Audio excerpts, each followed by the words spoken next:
Yeah. So when we look at post-refractive surgery eyes, and when I say refractive surgery, it could mean anything from older generation RKs to modern generation lenticle extractions and LASIKs. There are multiple issues that were pertinent to all patient populations, which is basically, most importantly, the planning and the selection of the right IOL power and the right IOL type. When it comes to surgical planning, modern lasers are not difficult to handle when it comes to cataract surgery, but these patients also have post-operative issues. The changes in preoperative planning or the complications stand because you've changed the corneal profile from its virgin profile by changing its asphericity and the shape and its effective lens position. Of the many diagnostics that are available in the market today, I think it's very important for these eyes particularly, two diagnostics to stand out. One is biometry, and we time to shift for those of us who've been working with immersion and contact biometries to at least optical biometries, but for these patients at least, these newer generation OCT biometers will give better data, more calibrated and more usable data. The most important reason why you should shift to optical biometries or swept source in these patients particularly, or in any case of your cataract, is because they measure all the data on your visual axis, which is where it really matters. When it comes to post-LASIK or surface treatment, the problem is with effective lens position because the anterior cornea is shaved off with the surgery, but the posterior cornea remains bumped up, unlike a cornea which is globally thin. So the lens position itself will be varied, and that's why it's very important to calculate these patients with new modern IOL calculation formulas. Just to show you that this is a patient who's not been operated, and that's the actual anterior chamber depth of the patient. But if you use older formulas that don't understand this, you will end up measuring a pseudo anterior chamber depth because the actual ACD still remains the same. What I use for these patients is the Barrett True-K formula, which is, thanks to Dr. Graham Barrett, available to us for free on the APSCRS website, and this gives a very good estimate. So to understand whether this formula really works in our clinic, we decided to do a study where we compared the IOL prediction with eyes with 4 formulas, which are available now to us, and we realized that the IOL prediction errors were the least with the Barrett True-K formula and the Sharma's formula. Again, refractive prediction was also the best with the Barrett True-K formula. So we concluded that although all formula performed well, it's the Barrett formula that gives us the highest number of Ys within the plus minus 0.5 diopters, which is where it matters because these patients have already been to clinics and a lot of patients have counseled them against early cataract surgery. So they rely on our judgment and our decision making to get them the right IOL calculation done. If you look at the next most important machine, I would say is a Placido topography over a Scheimpflug because Placido will pick up corneal irregularities. So this is one of those patients we want to make sure that the cornea that you're treating is regular, particularly with AT IOLs like torics or EDOFs, because if you have an irregular cornea, you'll end up with a very poor stop outcome. Pupil size, I always emphasized all investigations to be under a mesopic condition. So it's best to do your topography and your biometry, which measure your dim lighting pupil in a dim lighted room, so that just to show you, say a patient over here with a small pupil in a bright environment, which is like this room here, and the moment you start opening up the patient's pupil, you realize a lot of aberration starts to come up. And this is because more cornea is opening up and thereby more aberrations turn up. So if patient's mesopic pupil is very large in a post-refractive eye, you may want to veer away from putting any advanced technology lenses, particularly EDOF lenses, because these patients will end up with nighttime visual problems and all photophenomenons. The other important problem with these eyes is dry eyes because of, again, surgery, again with poorly done surgery, or with microkeratome LASIK and with thicker flaps, you will end up with patients with dry eyes. Dry eyes not only is a surface problem, but the bigger problem is it is unreliable biometry because it gives you wrong K readings. This is just to show you a patient, when I saw the patient first time and a few days after treating with topical lubricants. The aberration profile completely vanished just because it was a dry eye profile. But more importantly, the K readings changed and the biometry changed of this patient. So biometry changed by a diopter. So if you have a patient with dry eyes, don't be in a rush to operate and land up with a biometric surprise. Stabilize the tear film and the cornea and then take it up for surgery. Obviously put a tear substitution. Again, just to show you, before treatment, 21 diopters, I would have put a monofocal. But after a few days of treatment, 1 diopter jump in biometry, which will be pretty embarrassing post-op. So it's good to do a sort of a questionnaire for these patients as well. Just running you through a few cases. 55-year-old who's come up with post-LASIK. Very late in life she got a LASIK done. And it's actually an ophthalmologist. The astigmatism within the pupillary area is a regular astigmatism. And if you look at the aberration profile, this is the cornea, which is showing the cornea is pretty pristine, but the aberrations or the irregularities are coming from inside the eye.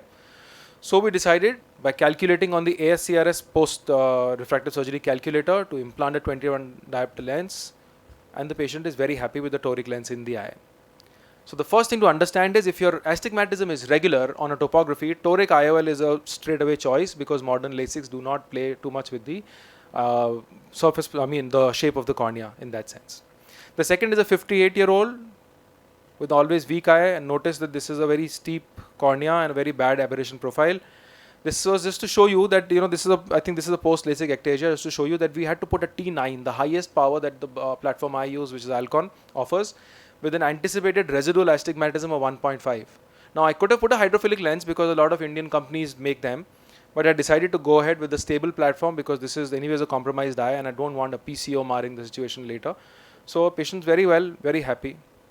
And this is the aberration profile of the patient, showing that the cornea is partly compensated by the internal optics of the eye.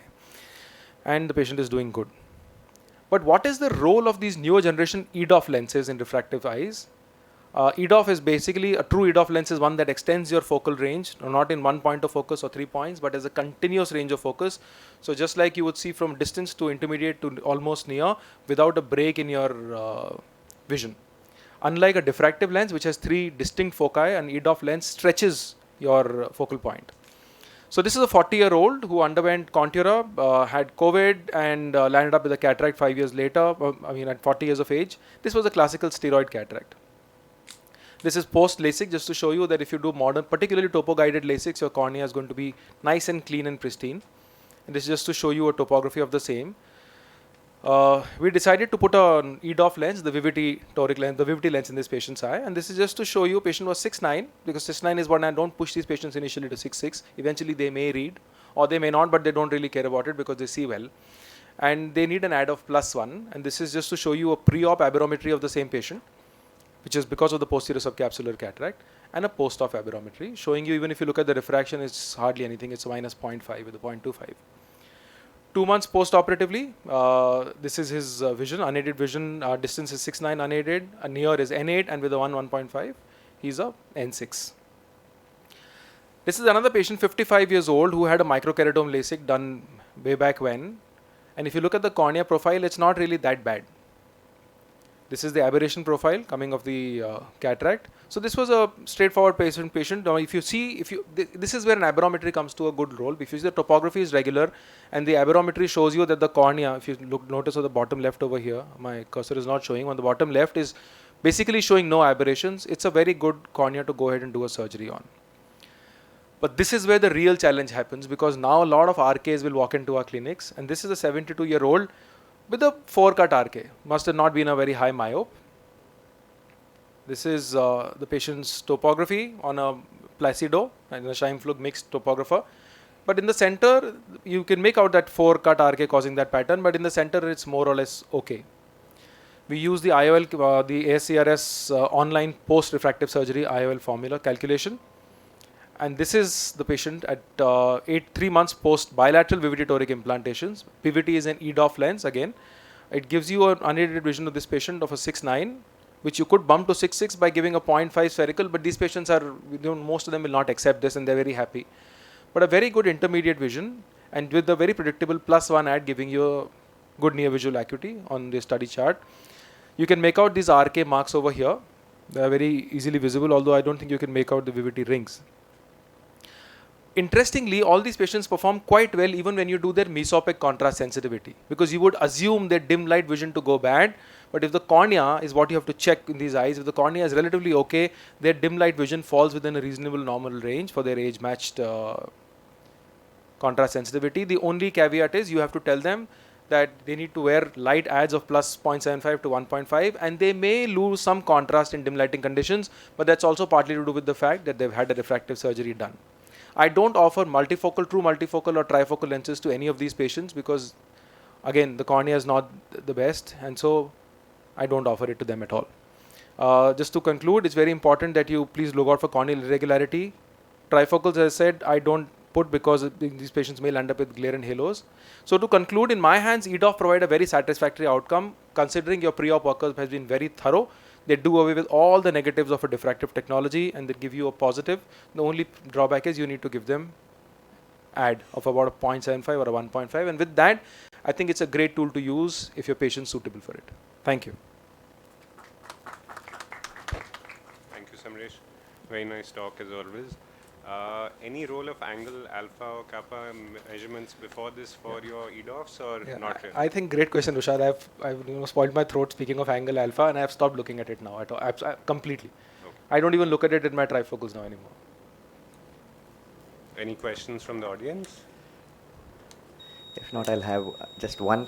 When you're doing the calculation with the ASCRS and IOL master, do you take an average out of it? And that is one. And how predictable are ASCRS without the sometimes patients come after 10 years they not don't have having any data. the data. And how accurate is that? So again, the ASCRS calculator will give you 2-3 formulas. I tend towards the Barrett-Ruque formula.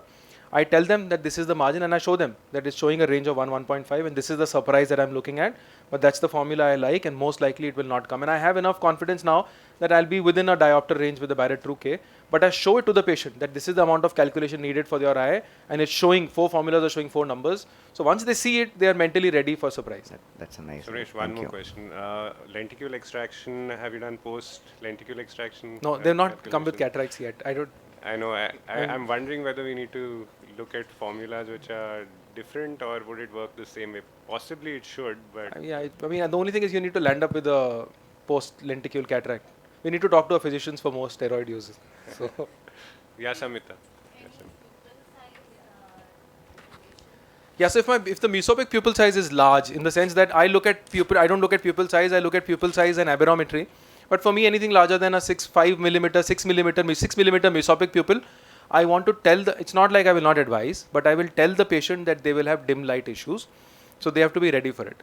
So if they are the personality that, they are very precision oriented and they're very fastidious, I will tell them that you may not like it. But it's not an absolute contraindication for me.